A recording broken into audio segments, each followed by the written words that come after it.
m'appelle Mathieu Mille et je suis professeur de neurologie pédiatrique.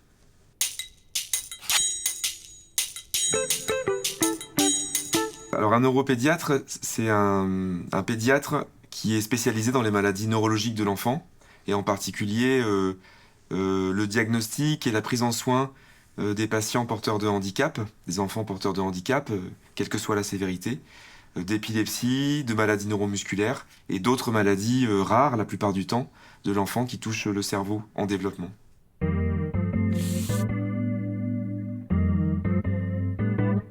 Alors, en fait, on a deux grands types de populations. On a des enfants qui viennent nous voir pour une pathologie aiguë. Ils ont un problème aigu au niveau du cerveau, un accident vasculaire, une encéphalite, une infection. Et donc on les prend en soin le temps nécessaire pour qu'ils se remettent de cet accident aigu, parfois un traumatisme, etc. Et puis ensuite, ils peuvent avoir de la rééducation, et puis ils reprennent le courant de leur vie habituelle. Et puis on a beaucoup de patients qui viennent nous voir parce que ils ont une maladie chronique, c'est-à-dire qu'ils ont soit un trouble du neurodéveloppement, soit une épilepsie, soit une maladie des muscles ou des nerfs, qui font qu'il y a besoin d'un diagnostic à la fois de la cause, de la lésion, et puis de la fonction, du retentissement de cette maladie sur leur quotidien, et puis la prise en soin qui est nécessaire pour l'accompagnement et pour que, malgré cette maladie neurologique chronique, ils puissent avoir une vie adaptée à leurs conditions. Une scolarisation, une éducation, une rééducation adaptée à leurs conditions. Souvent, on parle de handicap parce que cette maladie neurologique qui touche un organe aussi important que le cerveau, elle impacte la façon de se déplacer ou la façon de raisonner ou d'apprendre les enfants. Et donc, on doit apprendre aux enfants et à leurs familles à mieux connaître le handicap pour que l'environnement et pour qu'ils s'adaptent à leur environnement. Le rôle du neuropédiatre, c'est aussi parfois la mise en place de traitements qui, de plus en plus, sont des traitements très novateurs pour traiter des maladies génétiques qui étaient incurables il y a quelques années. C'est ce qui est en train de se passer actuellement dans de nombreuses maladies et qui va probablement être encore plus le cas dans les années futures. Donc c'est pas simplement un diagnostic, mais c'est aussi des prises en soins qui peuvent être rééducation, éducation, guidance parentale, mais aussi traitement spécifique.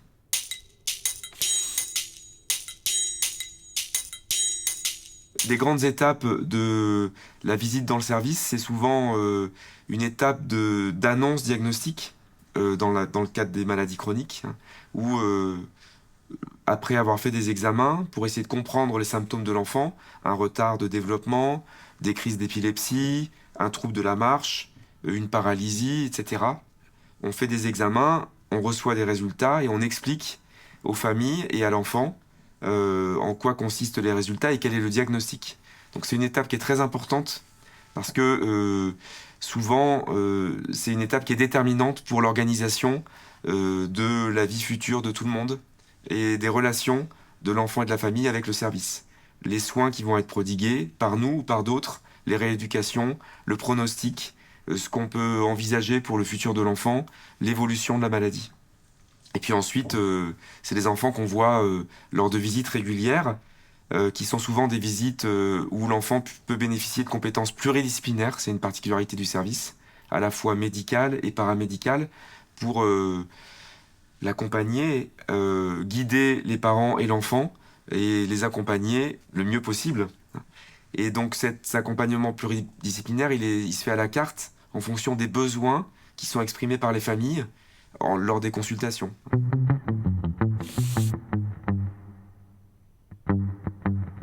Alors ça, c'est vrai que je pense que c'est notre rôle d'évaluer comment les familles reçoivent les diagnostics et les informations, et puis comment elles peuvent rebondir et mettre en place des projets pour leurs enfants avec ça. Et c'est souvent le rôle de cet accompagnement pluridisciplinaire. C'est-à-dire que cet accompagnement, il fait appel à des compétences qu'on n'a pas, des psychologues, des diététiciennes, des assistantes sociales. Et cette évaluation, elle est très importante pour nous parce que quelquefois, elles ont accès, ou ils ont accès, ces professionnels, à des informations qu'on a peut-être un petit peu plus de mal à évaluer dans nos consultations qui sont très médicales et qui sont très basées sur les besoins médicaux des enfants qu'on suit, le besoin d'équilibre d'une épilepsie, des besoins d'amélioration de comportement des filles qui sont en lien avec des dysfonctionnements neurologiques qui peuvent être sévères, ou des besoins liés à des vulnérabilités qui peuvent être importantes chez certains enfants. On suit des enfants qui sont ce qu'on appelle porteurs d'un polyhandicap. Ça veut dire qu'il y a une accumulation de difficultés à la fois intellectuelles, cognitives, comportementales et motrices qui font qu'il y a de nombreux défis sur le plan médical. Et ces enfants, ils ont une évaluation qui est pluridisciplinaire et que cette évaluation, en plus de l'évaluation médicale, de soins, elle peut permettre d'élargir un petit peu nos connaissances sur la façon dont cet enfant est accueilli dans les familles et la façon dont les familles se sentent seules, c'est le cas la plupart du temps, ou vulnérables vis-à-vis de cet enfant, et pas simplement vis-à-vis de lui, mais vis-à-vis de la lourdeur et l'importance du handicap.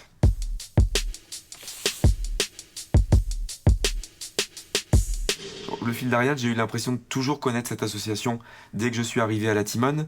C'est une association avec laquelle on a eu tout de suite des liens à la fois très simples, très humains et très efficaces. Quand on avait des besoins ou quand les patients et les familles exprimaient des besoins qui nous semblaient extrêmement difficiles à évaluer et pour lesquels il nous semblait difficile de répondre avec les moyens hospitaliers. Et donc j'ai du mal à répondre à cette question parce que j'ai l'impression que cette association elle a toujours fait partie, quelque part, du service.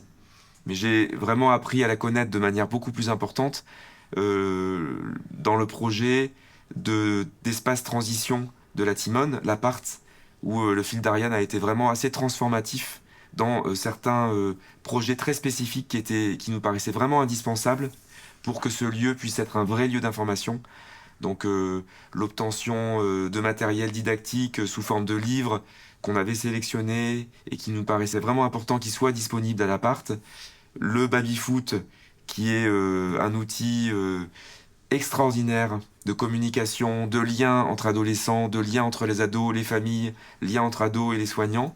Et puis plein d'autres aides qui ont pu être apportées par le fil d'Ariane parce que, encore une fois, c'est une association avec une souplesse incroyable et des liens humains très forts qui nous permettent de pouvoir, voilà, on les sollicite souvent en premier quand on a des besoins qui nous semblent urgents ou quand les familles ont des besoins qui nous semblent urgents auxquels on ne peut pas répondre dans une structure sanitaire comme à l'hôpital.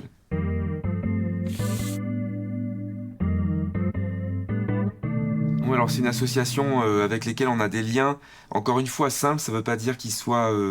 ils sont simples parce qu'ils sont humains et qu'ils sont directs et efficaces. C'est toujours difficile pour une association d'être dans l'accompagnement de familles qui sont touchées par la maladie. Et évidemment, on laisse les familles dire ou pas le diagnostic de leur enfant. Et pour le fil d'Ariane, c'est pas le problème. Le problème, c'est quels sont les besoins et est-ce que ces besoins, est-ce qu'on peut aider ces familles? Et parfois, des questionnements sur est-ce que ces besoins, ils semblent pertinents. C'est-à-dire que souvent, c'est des besoins qui sont co-validés par les familles et par les soignants que nous sommes pour dire qu'effectivement, ça semble assez pertinent d'exprimer ses besoins pour le bien de l'enfant, puisqu'on est pédiatre.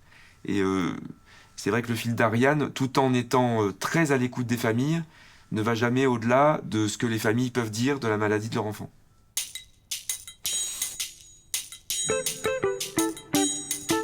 Alors une aide qui est juste, c'est, je pense avant tout, un besoin spécifique qui est exprimé par les familles, pour lequel on est démuni en tant que structure de soins, structure sanitaire, et pour lesquels on n'a pas de ressources en dehors du milieu associatif.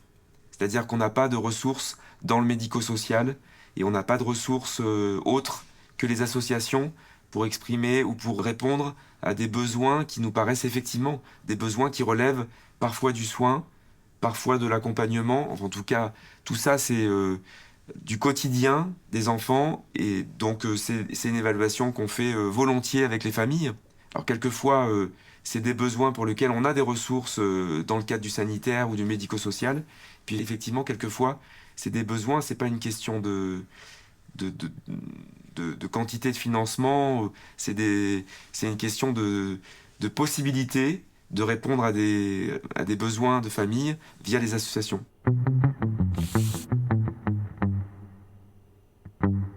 On voit, nous, au quotidien, dans le service, avec les familles, et grâce à des associations comme le Fil d'Ariane, et puis grâce à d'autres acteurs dans divers champs, du médical, du social, on peut dire que l'entraide existe, que plus que l'entraide, la vie en commun existe et peut faire sens.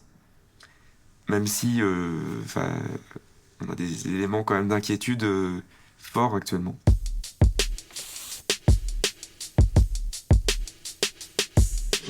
Bon, on espère que tout ce lien et on espère que tout ce qu'on a, malgré les difficultés, tout ce qui a pu être fait, tous les projets qui sont faits, on les garde en tête. Ça nous aide vraiment beaucoup au quotidien parce que par ailleurs, on a beaucoup de difficultés à l'hôpital pour travailler au quotidien, des difficultés qui sont connues, mais qui doivent pas nous empêcher de garder en tête tout ce qui peut se faire à l'hôpital d'extraordinaire, à la fois en termes de soins, avec des thérapies innovantes qui, encore il y a quelques années, étaient de la science-fiction, avec des approches multidisciplinaires qui sont, je pense, un vrai plus pour les familles, avec des accompagnements, avec des diagnostics qui sont de plus en plus précoces, de plus en plus précis, des informations, des possibilités de guidance parentale qui, je pense, sont vraiment un plus pour les familles. Donc, malgré toutes les difficultés qu'on a et malgré tout ce qu'on entend sur l'hôpital, on essaye de rester optimiste et de garder en tête aussi tout ce qu'on peut faire de bien pour les enfants. Je pense que quand même, si on se retourne et qu'on regarde la neurologie pédiatrique il y a 30 ans en arrière, grâce à beaucoup d'acteurs qui sont là depuis bien plus longtemps que moi, on peut dire qu'on a énormément progressé et on espère qu'on va continuer.